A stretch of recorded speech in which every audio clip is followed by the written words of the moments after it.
पेरणीचे दिवस आले की शेतकऱ्याला 1 महिन्याच्या अगोदर तयारी करावी लागत होती.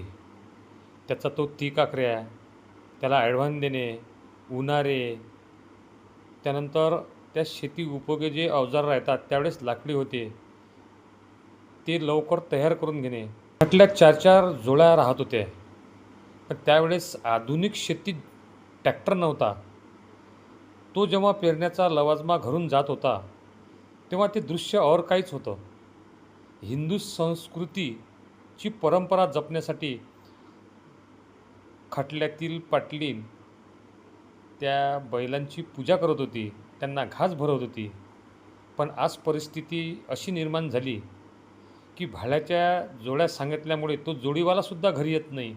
अशा वेळेस ज्यांच्या घरी 8-8 बैल होते त्यांना शेतीवर जाऊन ही हिंदू संस्कृती जपावी किंवा ती परंपरा कायम राहावी यासाठी शेतावर जाऊन पूजा करावी लागत आहे. हे दृश्य गेल्या 20 वर्षापासून बदलत आहे. येणाऱ्या काळात हे जे पेरणीचे जे दृश्य राहतील हे फक्त नवीन पिढीला चित्रामध्ये दिसतील. कारण यांत्रिक युगात ट्रॅक्टर हा कमी खर्चात आणि सोयीस्कर जातो. बैल घेणे मजुरी कमी आहे, मजूर भेटत नाही. त्यामुळे ही जी मजा होती ते आज लोप पावत आहे. क्वचितच जोड्या दिसतात. पण ही मजा और काहीच होती. यांत्रिक युगात ट्रॅक्टर आल्यामुळे पेरणी मशीनवर परफेक्शन आलं. पहिल्यांदा अर्धा क्विंटल डोक्यावर याच्यावर बांधून बी न्यावं लागत होतं. पण आज एका एकराले फक्त 1 किलोत भागवल्या जाते. गावात उत्कृष्ट जे काकरी वाहत होते त्यांना डिमांड राहत होती. त्यांचं गावात एक नाव राहत होतं. पण आज काकरीवाले हे फार क्वचित आहेत. येणारा काळ तर अशी पंचित होईल.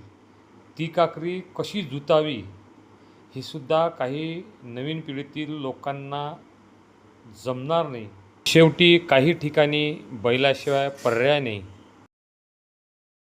तर भविष्यात म्हटलं हे जे आता सध्या मजा आहे, मस्त डब्यानं बसणं, आपण जेवणं, काय लगबग कुकडे गेलं कुकडे हो पाटील, हे पहा कशी मजा आता इतिहासात जमा होऊन राहिली.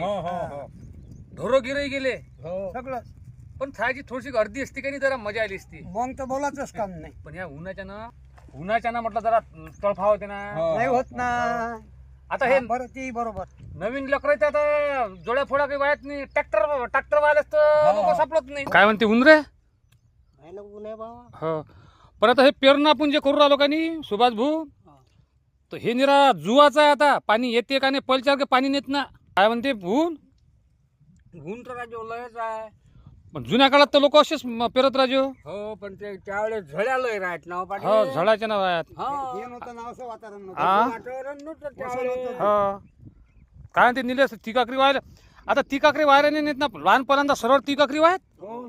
का गणेश भाऊ? आता तर निरा इकडले तिकडे व्हायचं.